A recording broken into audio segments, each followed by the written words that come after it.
see a black girl with braids on a surfboard. She has braids? Yes. Bye. And she got the melanin, too, to back it up. Oh, I'm dead. I'm looking at her right now. She's beautiful.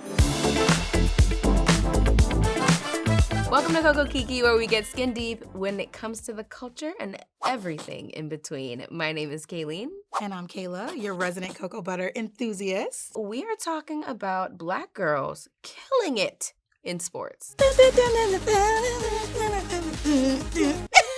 The crazy thing is, like, that might be all I know. That is like, literally all I know about sports. It's a complicated thing. It's a complicated. But I am going to do better. I'm going to do better because we, as black women, are doing way better. We are eating it up. We are eating it up. What she said? Yum, yum. In sports. Eat it up. Yum, yum. Eat it up. Like, stop, please. Yeah. And cheers to the girls.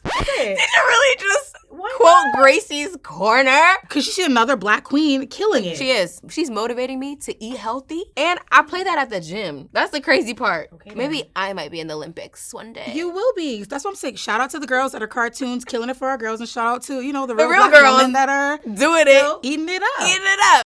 Let's get into it. Let's get into it because honestly, you just came back from a nice trip I saw. I did. Where? Tell me where you were, like, because I came from Kailua Kona, Hawaii. Okay. And it was phenomenal. It looked beautiful. It was beautiful. Everything about the island. I wish I could stay. It was so fire. Like, the best part, the reason why I was there was because I was actually getting to know Black Girl Surf. And tell me everything. Have you heard of Black Girl Surf? Never in my life. Never been on a surfboard. Love the water. Right. Willing to try. Right. Give me all the tea. I will say that was my first time on a surfboard. Wait, you surfed? I did. Surfboard. I surfboard. Literally. Was it scary? It was petrifying, and I thought I died. Like, no, I'm scared for you. Yeah, no, I can't swim. You can't swim. No. But also, cheers to you for being brave to going out there and doing that. Thank you. So, okay, so wait. So tell me, like, you were there. Well, number one, don't be like me. Don't be a statistic. Learn how to swim. That's one of my goals this year, for sure. Like, that's one of my goals. No, yeah. I already killed one goal of finding a therapist. My second goal is to learn how to swim. So we are...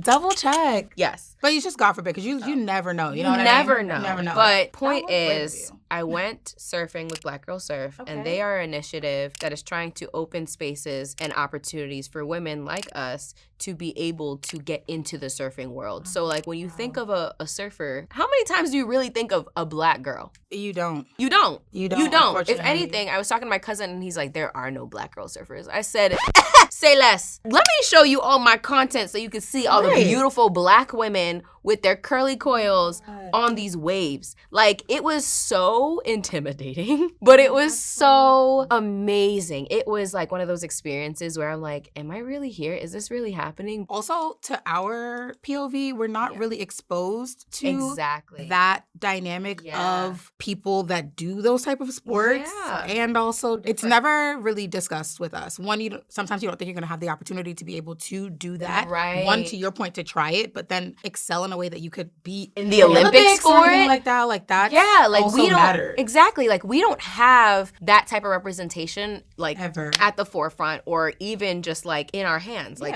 it's not attainable to us. It doesn't feel attainable because we don't see it. Yep. But now that we have like organizations like Black Girl Surf, it's allowing us to see it, like physically see it. Like, my child or like my children's children are gonna be like, what do you mean there are no black surfers? That's not even real. What are you talking about? Yeah. And that is phenomenal to see. It's crazy because it's also up to us to correct that stigma that like you can't be a black surfer and that the space isn't available for us. So that's such a fire like program to be able to even just like be a part of. Speaking of representation, there is a Senegalese surfer who actually worked with Black Girl Surf, and she is the only female surfer representing Senegal in the Olympics this year. That's crazy. Yeah. Her name is Kaju Sambe. Okay, that's a beautiful name. It is a beautiful name. Sounds like somewhere I want to be. It just sounds so like relaxing and calm and like. Yes. So she is the first female pro surfer. We'd love to see a black girl with braids on a surfboard. She has braids? Yes. Bye. And she got the melanin too to back it up. Oh, I'm dead. I'm looking at her right now. She's beautiful. She's the only Senegalese woman in the World Surf League. She spent like a few years in like California, Sierra Leone, and then she was in Japan for the Olympics in 2020. So she is bringing it back in 2024. And I think that it's so cool that she is also just someone who is a part of Black Girl Surf. So the people, like the little girls who are in the organization now and like in the surf school, it's like you can be like Kajusame. Like you can be her if you really put your mind to it, and like don't let these people get in your head. Like it's so cool to see, and she's there doing it. Like, and she's there, and we get to see her. We literally get to see her in the Olympics this summer. Like I'm so excited. I love that. Well, speaking of like the Olympics and all these things that are coming up, all sports related. I know like the ESPYs are coming up soon. That's like July 11th, which is like 2 days from now. Like, that's soon. It's like next week, I think, something like that, which is crazy because I feel like also we're in that space where Black athletes are kind of starting to get a little bit more recognition. Facts. That they probably weren't getting before, just overlooked. You know, because people don't want to touch on those topics. I was scrolling on TikTok a little while ago, and I saw that like Paige Buckers, her ESPY speech from last year kind of went viral. Resurfaced? And because, you know, she's still a well-known name right now, but her speech went viral because of the fact that she was literally listing almost all of the players that she played with or people that were on opposing teams, but she knows that are Black women that literally were not getting recognized. Like, she was the one that was standing on the stage giving a thank you speech for being honored. And she's like, by the way, though, like, I want to honor it was a plethora of people that she That's listed. Amazing that she even used her platform. It made me emotional, honestly. I was like, this is how you do it. This is how you show that you are an advocate, in tune, an advocate, and willing to use what you are being blessed with as your platform to help pioneer and kind of like root for the other people that are probably just as good as you, maybe even better, that just don't even get the opportunity to be showcased in that light because of whatever society says. I will say in sports, I do see a lot more of that on the women's side, people that will kind of like comrade for their fellow players, especially of other races. But she, you know, like it was really, really nice to see her do that. Like in 2023, although everything that's happened, you know, from 2020 till now, we're obviously shifting dynamics in the world. But it's like she didn't have to do that. She didn't have to do it. Award and and I think you only get like 2 minutes to really give a speech. So the fact that so the fact that she actually took the time to appreciate and acknowledge her fellow teammates, her fellow teammates, crossmates, all the that's fire. It is, and it's like, so now it makes me like curious, like, okay, ESPY's coming up, like what's gonna be the vibe for this year? Like, will we see people? Will they get their shine? Yeah, like the people that were kind of overlooked now that like people like Angel Reese are like a household name, and a lot of other Black athletes that are in the basketball field because, you know, Paige is a basketball player. Like, will they then get that shine or that highlight now that a whole year has transpired since that speech? Like, did putting that spotlight on them give them an opportunity to then kind of like excel? Like, I hope so, but you know, I hope so too, because the thing is, like, I know we talked about this last week of, you know, with the BET Awards, it is a space where we can give those accolades to people of different careers really killing it. And so there was a Sportswoman of the Year category, and so we have people like Aja Wilson, we have Angel Reese, we have Coco Gauff, we have Flo J. Johnson, Juju Watkins. We have so many women who are so fire off and on the court. I'm hoping that they are able to acknowledge them at the ESPYs the same way that we do in our spaces. 100%. Yeah. I hope so too, because they deserve to be honored and have that recognition in their true right. Not just because they're a Black woman and we want to celebrate them, but also look at what they're. It's like, even take race away. Do you not see how what they're doing on the court? Of course. Like, absolutely. Take race away, be blind, if you will. You know what I mean? Like, their talent speaks for themselves. It should never amount to race, but because that's just how the society is making it seem, we have to talk about it. But it's like, I think all of these women have worked so hard, tirelessly, at the age of maybe 2. Yeah. You know what I mean? Like, this has been to get to a lifelong goal. And for them to reach it at the ages of 22, 25, 27 is crazy. Mind-blowing, especially as we age. We're like, dang, you did that at 19? Yeah. I'm like, what? At 19? I couldn't even bike at 19. Right. And y'all are freaking surfing and winning Olympics. Winning Olympic gold medals. And going back and doing the Olympics again. Like, again. It's the routine. I mean, the repeat offenders for me. I'm like, oh, like, you're back killing it again. Like, getting another gold medal. Back at it again. What is that? Like Simone Biles. She's another one. Yum, yum, eat it up. Like, no, because Simone Biles, she doesn't let you, like, she's like, is she human? She's not human because it's like, I'm not giving you a chance to breathe. No.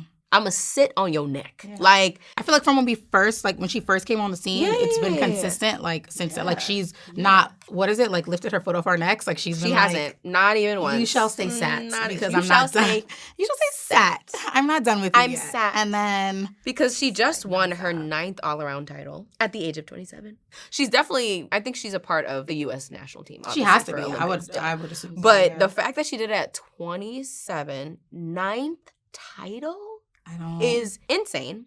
But she is also, which I think is so funny, I think gymnastics age is like hilarious. Yeah. Because she is technically considered as the oldest American national champion in the U.S. history at the age of 27. I'm like, how? But I'm like, how though? I'm like, you're 27. Like, she's just a baby. I mean, she's married and all that, but you get what I'm saying? Like, yeah, no, 27 though. Like, that's a huge thing. And then to be like the oldest, like, well, where's everybody else? Yeah. And what was they doing before? But the fact that she can do it at 27, it's y'all need you 18-year-olds need to step your cookies up. But it's not only her. It's like Simone Biles. Who else is hold on. I know like Gabby Douglas was like doing something. I think she just recently got injured, like last month maybe. I hate for me that like. Oh, you think about her doing the Dougie? Is that what you're about to say?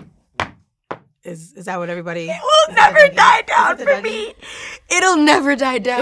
It was a wild meme. Like she was so not playing, off, but like it doesn't take away from the fact that she's amazing. She's extremely talented. I just think it's so funny. I will never forget it. No, like, I will never let anyone forget it. You're not wrong.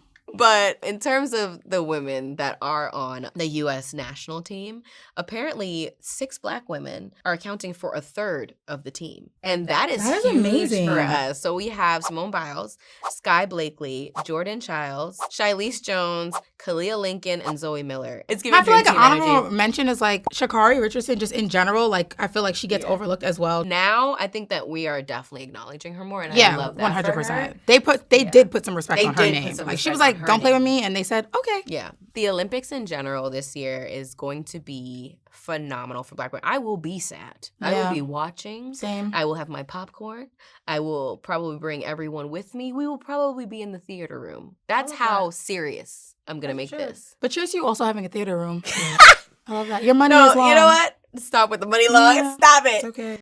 Also, shout out to Angel Reese, though, because our girl is really out here killing it. Mm-hmm. Literally, she was like at the Met Gala a few months ago. She had like practice night before, was at the Met Gala, looking amazing, by the way. Yes. And then like went back to like go graduate or something like that. Like it was on a whole press run. My thing is this is like, I feel like we never even see people like that play basketball at these type of events, right? So it's like Angel Reese has like this hype around her, which I love. But I'm like, where's the rest of the team? Like, why are they all not at the events? Like, I'm here for her because she got a contract as well. Like, she is killing it. Yeah. But I also want to see everybody else that can get all glammed up and dolled up and come do the same thing. Yeah. She did an interview and she was kind of just like, listen, like, we got this 24 hours. We got to like make it work. And I'm like, you're not wrong. Between her and Beyonce, I'm like, my 24 hours is a little different, but it's okay because I'm about to get on their 24-hour time frame. You know what I mean? But honestly, she's giving me the same vibe as Lisa Leslie in the 90s. Like, she was on Sister. She was that girl. So Angel Reese is like the Lisa Leslie of 2024, I feel. Period. In the sense of just like she is really bringing the all eyes on the, the WNBA. Bringing it back to the core reason. Bringing it back. It's like, you may be looking at me, but look at all of us. Look at everybody. Look at these women killing it on the court. Like, it doesn't always have to be about the NBA. Granted, I get it. We love a Steph Curry. We love a LeBron. But like, drop that W in front. Right. Drop that W in front. That WNBA. Please. Because the girls are girling and we want to see the girls. Exactly. And they should be in spaces outside of the court 100%. Too. So, and she's being able to show let's that. Let's get them all there. That. Yes. But also, I don't want to only talk about women in sports. I want to talk about the women reporting sports because that's also very important. We're making room in that space too, which I think is so fire. And, I don't follow that many people. Okay, I do follow a lot of people. But I don't follow any women in sports except one because honestly, she's a baddie. Like, I love seeing like Is it who I think it is? I don't know, but she's bad. I just really respect people who are not only reporting on the culture, but reporting in different fields clearly we're reporting on culture, but I do respect other women doing the same. And I think that doing it in sports is like another level up. And I think Taylor Rooks is doing that. She's very digestible in the sense of like, she knows what she's talking about. Absolutely. And it's very important to be in a space and be able to speak with like conviction and knowing like behind what you're saying. Yeah. As a female, once even be able to get into that room and be taken that seriously. Job, that's already a mountain behind you that you had to get over just to get there. I get it. She's like, listen, this is it. I'm here. here. I know what I'm talking about. And y'all gotta respect me. And we do. And we love you. We support you. Yes. If you want to come on the show, I'm just kidding. No, if you want to come on the show, you are welcome to come Coco Kiki with us. 1000%. Kiki. But another one is Karen Bryant for the UFC. It's a predominantly conservative white space at the UFC, right? Okay, and for her, she's carved her own lane in a way where her voice is fire. Like hearing her on the mic is that how she brings me chills. Like I can't do it. I can't do it. I won't do it and I won't attempt. It's just not my lane. And I'm okay with that. I will watch the UFC fighting. I mean, granted, just to catch that. I actually love UFC fighting. That's the one thing that I will watch as like... Not you being a sporty. There are things about me that you don't know. Yeah, it's given you're basically a sporty. I do love UFC fighting. Love Karen. She just makes watching UFC fighting even better. Those are our two, but they're fire, and I'm sure there are so many more commentators and women spectators. You know what I mean? Like 100%. Women announcers and... all the people that... report on sports. and shout out to the future ones that are on their way to being, Yeah, shout out to Black women in sports. Because we are killing it, reporting it, and being on the court. Absolutely, 100%. That was our show, guys. Thanks for watching, and stay moisturized.